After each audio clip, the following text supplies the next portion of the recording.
Olá, meus amados, a paz do Senhor, uma boa tarde a todos. A nossa reflexão de hoje está baseada no Evangelho de Mateus, capítulo 8, versículo 5. Capítulo 8, versículo 5. Um prazer estar com os irmãos neste momento para trazermos a nossa reflexão do meio-dia. Mateus 8 e 5. Vamos ler esse texto.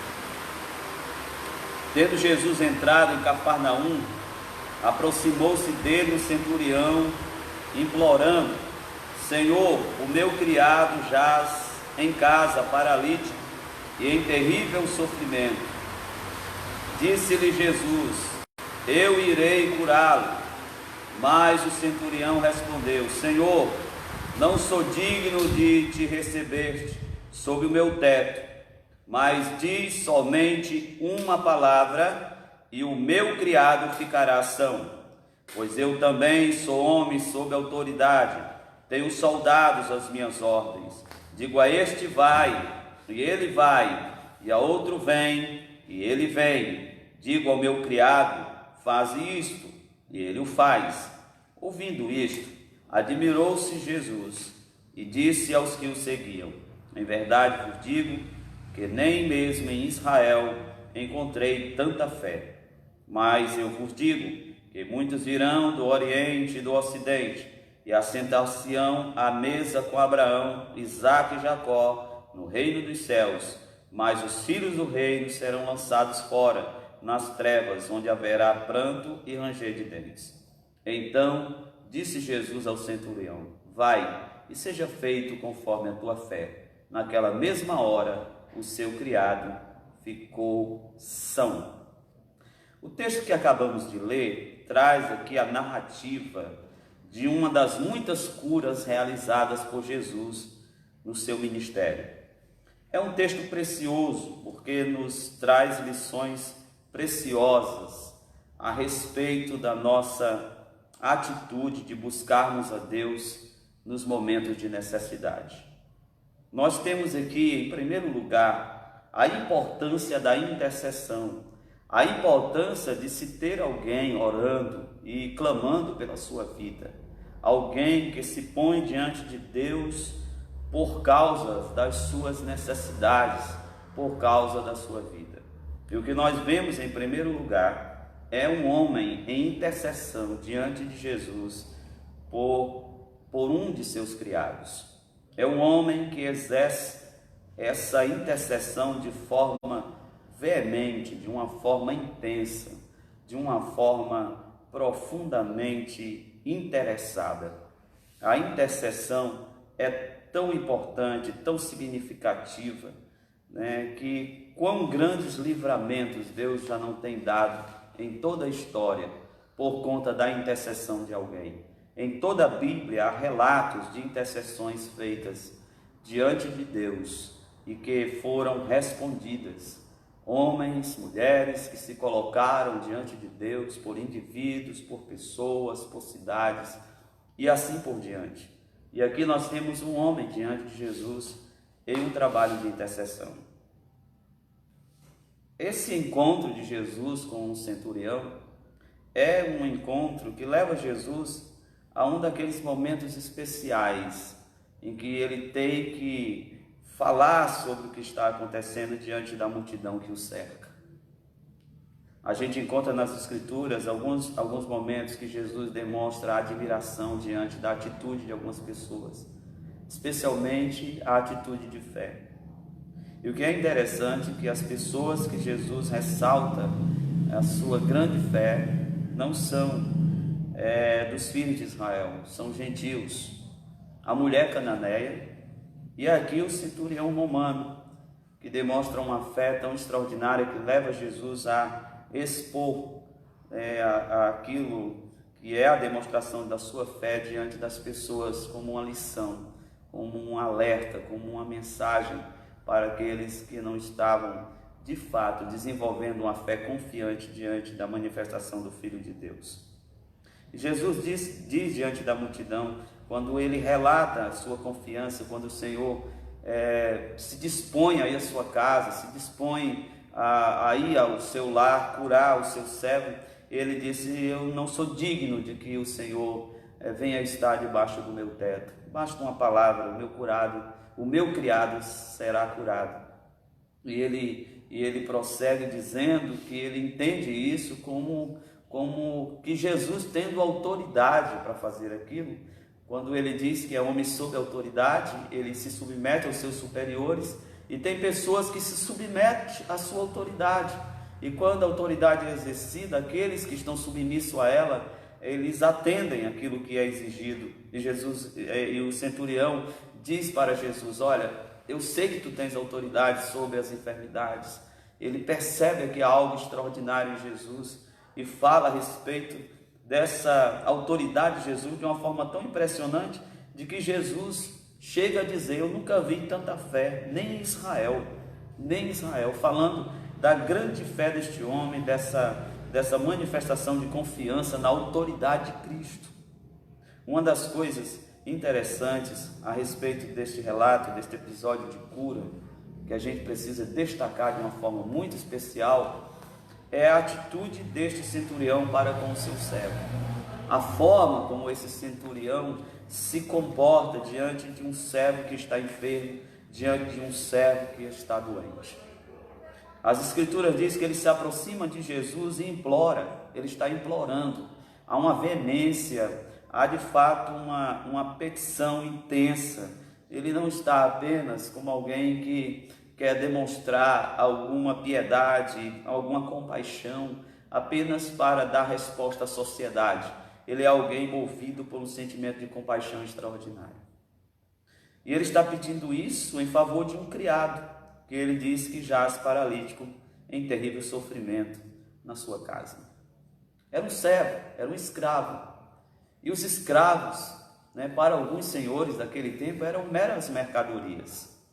Eles eram mercadorias que podiam ser vendidas e compradas, que podiam ser adquiridas, que podiam ser negociadas. E o que a gente percebe é a forma humanitária com que este centurião trata o seu criado, o seu servo. Para ele, o servo não é uma mercadoria. Para ele, o servo não é uma coisa, é um ser humano. Há uma atitude humanitária de uma forma impressionante. Quantas relações hoje têm se tornado tão tornadas assim, em que as pessoas têm sido tratadas como objetos.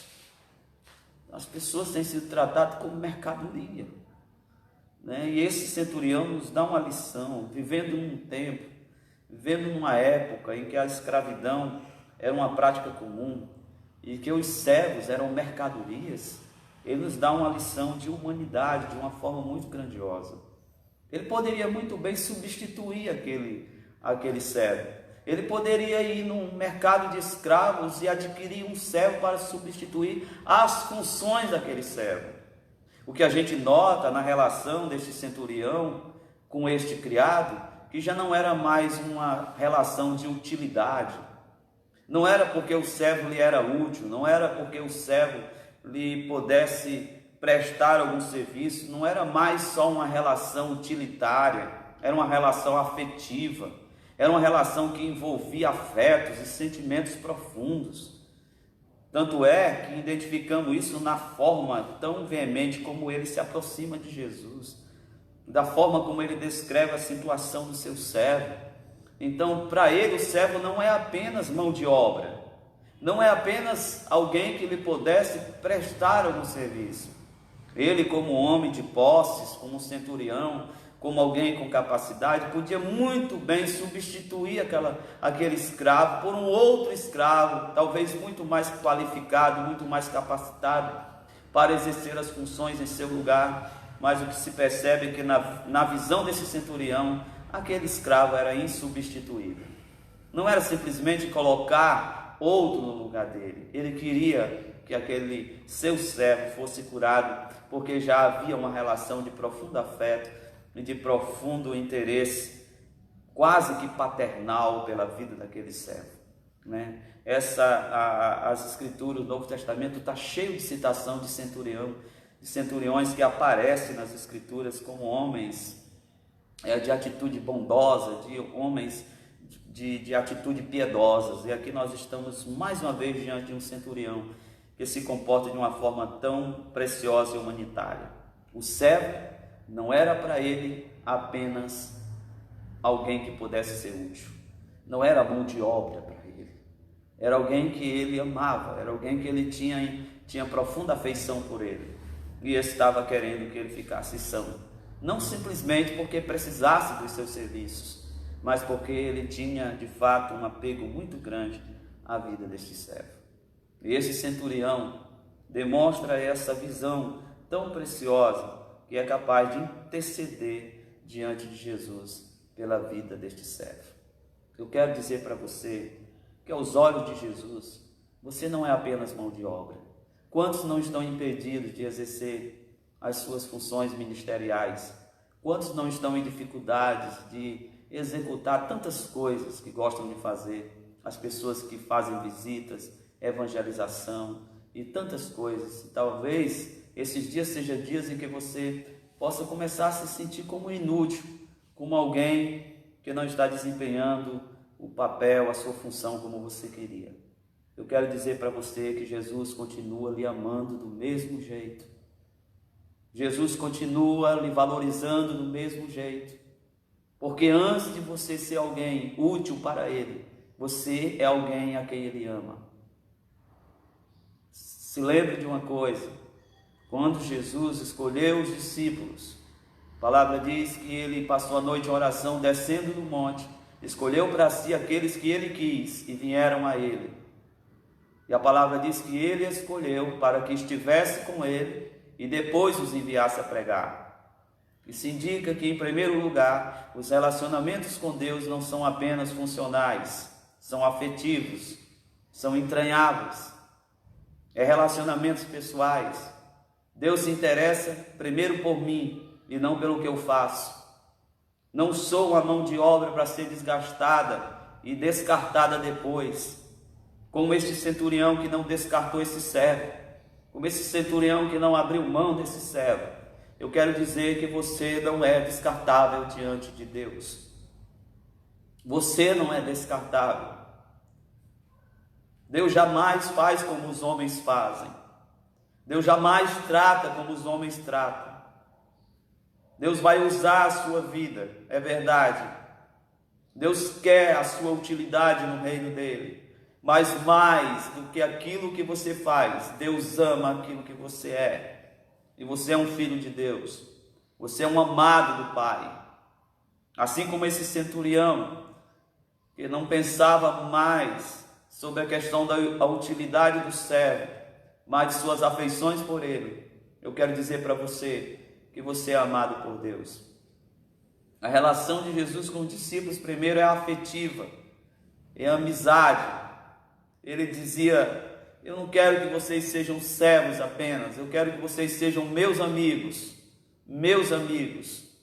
Esses servos foram chamados de amigos, e a maioria dos servos de Deus, ele tinha o prazer de chamar de amigo, porque na verdade a relação com ele primeiro é afetiva, e não apenas utilitária, não é algo que apenas se expressa na utilidade que nós temos diante de Deus. E Deus não vai usar a sua vida e descartá-la. Quando você for perdendo as forças, se tornando uma pessoa que vai perdendo o vigor, nunca esqueça que não é a sua utilidade que importa diante de Deus em primeiro lugar. Não é o quanto você é útil para Deus. Você é um indivíduo a quem Deus ama profundamente. Quantas pessoas chegam à velhice, às debilidades, e começam a se sentir cheios de sentimento de culpa por não conseguirem mais fazer aquilo que fazia antes. Nunca esqueça, quando Deus pôs os olhos sobre você, Ele não viu apenas uma ferramenta a ser usada. Ele não estava atrás de mão de obra, Ele estava atrás de alcançar um filho a quem Ele pudesse amar. E se por alguma razão você, como um servo fiel de Cristo, está atingido por alguma coisa que o está debilitando, assim como esse centurião saiu de casa para buscar intensamente a cura para o seu servo, se alguma coisa está lhe debilitando, se alguma coisa está lhe impedindo de exercer a sua função com excelência diante de Jesus, entenda que Ele, como teu Senhor, que está à destra de Deus, Ele é capaz de interceder por ti, como este Senhor deste servo foi capaz de interceder por ele diante de Jesus, porque Ele queria o seu servo são, curado. Se há nesse dia alguma enfermidade que está afligindo teu corpo, se há alguma enfermidade que aflige a tua alma e está te debilitando, está te tornando incapaz de louvar a Deus, de servir a Deus, de expressar toda a tua devoção ao Senhor, eu quero nesta noite liberar uma palavra para você. O teu Senhor intercede junto ao Pai pela tua vida, porque aos olhos dele você é mais do que mão de obra. Você é alguém que Ele ama profundamente, eternamente, com amor perfeito e inigualável. Inigualável. É admirável a forma como esse centurião se comporta. É admirável. Muitos não se submeteria a tal humilhação. Ele se humilha, ele sabe que os judeus não recebiam gentios em sua casa, e ele não tem problema de dizer: Senhor, eu não sou digno de te ter debaixo do meu teto. Demonstra essa humildade, essa simplicidade, não se impõe em sua autoridade, não reivindica nada. Ele implora. O texto diz que ele implora. Quantas pessoas chegam diante de Deus arrotando a arrogância, reivindicando, como se tivesse direito de reivindicar, de impor a Deus. A gente precisa entender quão incapazes e imperfeitos nós somos diante do Senhor, e não há em nós justiça capaz de nos levar a uma autoconfiança diante dele. A nossa atitude deve ser sempre de alguém que implora, que clama e que sabe que se somos atendidos, não é por nossos méritos, é pelas misericórdias eternas do Senhor. O centurião não usa a posição, não usa a autoridade, ele implora, ele chama Jesus de Senhor. Sendo alguém que exerce autoridade, ele chama Jesus de Senhor, e ele está ali implorando, suplicando, pedindo de uma forma tão humilde diante daquela situação. Eu quero dizer para você que Jesus vive eternamente para interceder por você, que é um servo de Deus dedicado, porque Deus lhe ama mais do que querer os seus serviços, sua performance no reino de Deus, seu bom desempenho. Deus quer você, Deus ama você, Deus quer a sua vida. Assim as Escrituras nos vai falar o tempo todo.